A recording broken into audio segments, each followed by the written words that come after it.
नमस्कार मित्रहो, मी बास्किन पुन्हा एकदा तुम्हा सगळ्यांचं स्वागत करते झोका घे भरारी या पहिल्या मराठी शैक्षणिक ऍप मध्ये।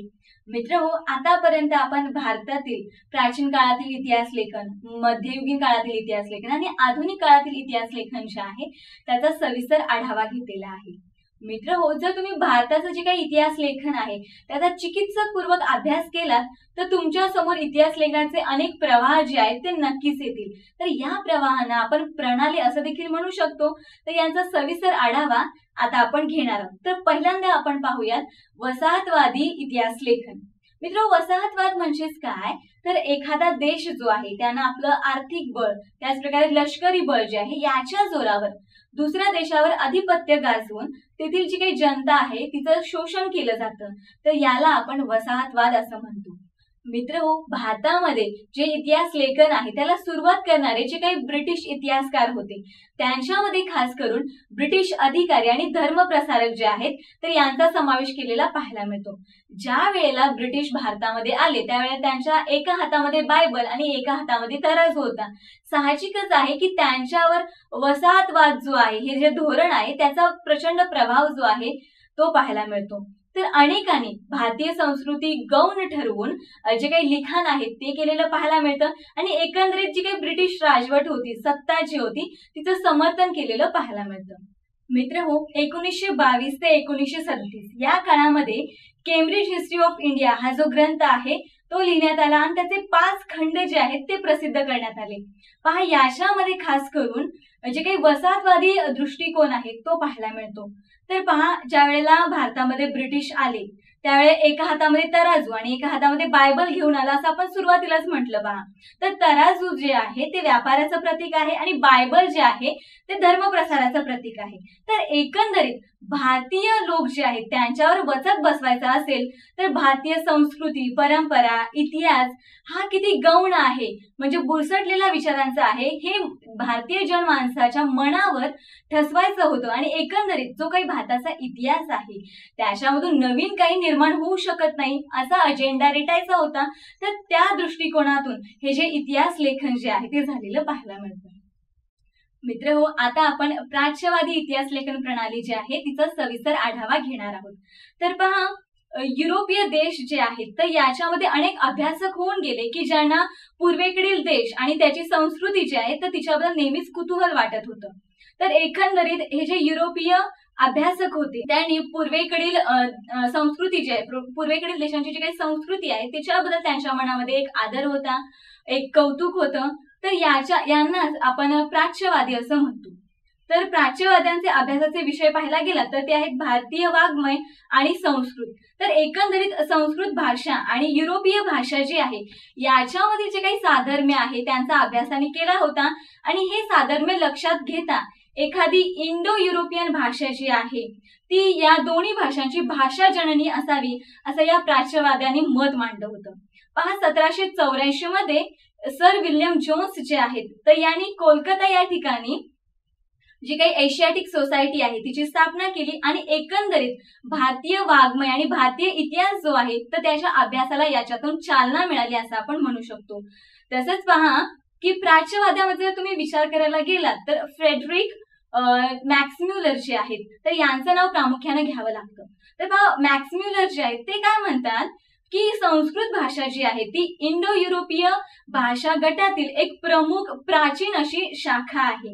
तर या मॅक्सम्युलरला हे जे काही संस्कृत वाङ्मय होतं त्याच्यामध्ये प्रचंड इंटरेस्ट होता, प्रचंड रस होता।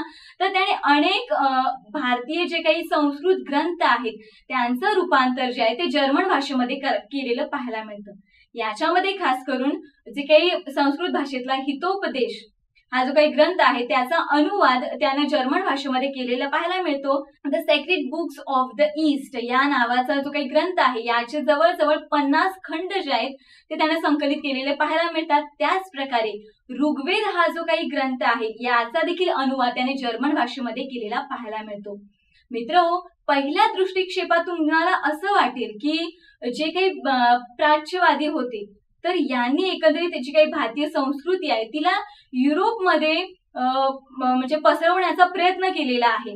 पण मित्रहो, यांच्या लेखनाच्या मागे साम्राज्यवादी हेतू संबंध होते, तर ते एडवर्ड सेड जे आहेत ते यांनी लोकांच्या समोर आणलेले पाहायला मिळतात. एकंदरीत मित्रहो, लेखन कोणत्याही प्रकारचं असू देत, त्याच्यामध्ये जे काही उद्देश आहेत, त्याच्या मागचे जे काही उद्देश आहेत ते जाणून घेणं फार महत्वाचं आहे. हे तुम्हाला या ठिकाणी नक्कीच पटलं असेल. तर मित्रहो, आता आपण राष्ट्रवादी इतिहास लेखन प्रणाली आहे तिचा अभ्यास करणार आहोत. तर तिचा अभ्यास करण्यासाठी पाहूयात हा वृत्तांत. राष्ट्रवादी इतिहास लेखन.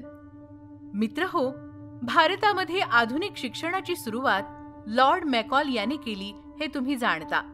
खरं तर ब्रिटिशांचं प्रशासन गतिमान होईल अशी नोकरशाही निर्माण करणं हा त्याचा मुख्य हेतू होता. पण त्यातून एक चांगली गोष्ट घडली. इंग्रजी शिक्षण घेऊन तयार झालेल्या स्वदेशी इतिहासकारांनी आपल्या लेखनाद्वारे भारतीय संस्कृती, परंपरा आणि प्राचीन भाषा या सगळ्या गोष्टींबद्दल जाणीव जागृती निर्माण करण्याचा प्रयत्न केला. त्यांच्या या लेखनास राष्ट्रवादी इतिहास लेखन असं म्हटलं जातं. या इतिहासकारांनी इंग्रजी भाषा शिकून भारताचा इतिहास जगासमोर मांडला. राष्ट्रवादी इतिहास लेखनात राष्ट्राच्या जडणघडणीमध्ये कारणीभूत असलेल्या सकारात्मक गोष्टी विचारात घेऊन लेखन केलं जातं. या राष्ट्रवादी इतिहास लेखनाची मुहूर्तमेढ रोवली ती विष्णुशास्त्री चिपळूणकर या मराठी माणसाने. ज्या ब्रिटिशांनी भारताचा इतिहास पूर्वग्रह दूषित हेतून लिहिला, त्या इतिहासाला चिपळूणकरांनी विरोध केला. त्यांनी भारताच्या इतिहासातील सुवर्णकाळ शोधण्याचा प्रयत्न केला. त्यांनी केवळ सकारात्मक आणि गौरवशाली घटनांचा मागोवा घेतल्यानं चिकित्सापूर्वक छाननी करण्याकडे दुर्लक्ष केल्याचा आरोप त्यांच्यावरही लावण्यात आला. पण चिपळूणकरांनंतर राष्ट्रवादी इतिहास लेखकांची मोठी फळी तयार झाली.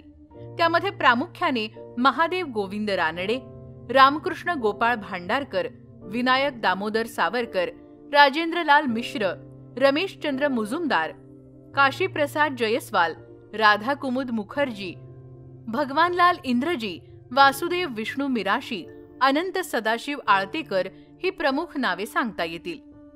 महादेव गोविंद रानडे यांनी मराठा साम्राज्याच्या इतिहासाला नवी उंची दिली. त्यांनी the rise of Maratha power नावाचा ग्रंथ लिहिला. मराठी सत्तेचा उदय म्हणजे अचानक पेटलेला वणवा नव्हता, तर सामाजिक, सांस्कृतिक, धार्मिक क्षेत्रात त्याची तयारी बराच काळ सुरू होती, अशी मांडणी रानडे यांनी केली. आणखी एक मराठी इतिहासकार म्हणजे वी.का. राजवाडे. मराठी भाषेतून इतिहास लेखन करणारे लेखक म्हणून ते परिचित आहेत. राजवाडे यांनी मराठ्यांच्या इतिहासाची साधने या नावाने 22 खंड संपादित केलेत. आपला इतिहास आपण लिहिला पाहिजे अशी त्यांची धारणा होती. इतिहास लेखनाशिवाय भाषाशास्त्र, व्युत्पत्ती आणि व्याकरण यावरही त्यांनी संशोधन केलं. त्यांच्या मतानुसार इतिहास हा फक्त राजकीय घडामोडींचा नसतो. एखाद्यानं सत्ता प्राप्त करायची, दुसऱ्यानं ती सत्ता काढून घ्यायची आणि सत्ता मिळवण्यासाठी लढाई करायची. इतिहासाला एवढ्याच मर्यादित दृष्टिकोनातून पाहणं चुकीचं ठरेल. तर इतिहासाकडे भूतकालीन समाजाचं सर्वांगीण समग्र जीवनदर्शन म्हणून पाहण्याचा दृष्टिकोन राजवाडे यांनी दिला. अस्सल कागदपत्रांच्या आधारेच इतिहास लिहिला पाहिजे असं राजवाडे म्हणत. त्यांनी इतिहास संशोधनासाठी पुण्यात 7 जुलै 1910 रोजी भारत इतिहास संशोधन मंडळाची स्थापना केली. संशोधक मंडळ धुळे या ठिकाणी देखील इतिहास संशोधन मंडळ कार्यरत आहे. वी.का. राजवाडे यांनी इतिहास लेखनाला एक नवी दृष्टी दिली. मानवाचा इतिहास अभ्यासायचा असेल तर तो इतिहास कोणत्या काळात घडला, कोणत्या ठिकाणी घडला याचाही अभ्यास करणं गरजेचं आहे असं राजवाडे म्हणतात. स्थळ, काळ आणि व्यक्ती यांची सांगड त्यांनी घातली. इतिहास लेखनात व्यक्तीचा अभ्यास करताना स्थळ आणि काळही महत्वाचे आहेत अशी मांडणी राजवाडे यांनी केली.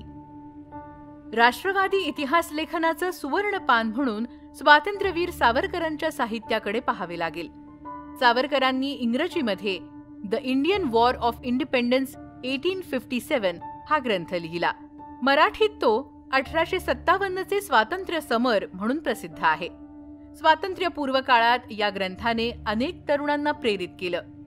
सावरकरांचा 6 सोनेरी पाने हा ग्रंथ देखील आपल्याला भारताच्या वैभवशाली प्राचीन इतिहासाची माहिती देतो.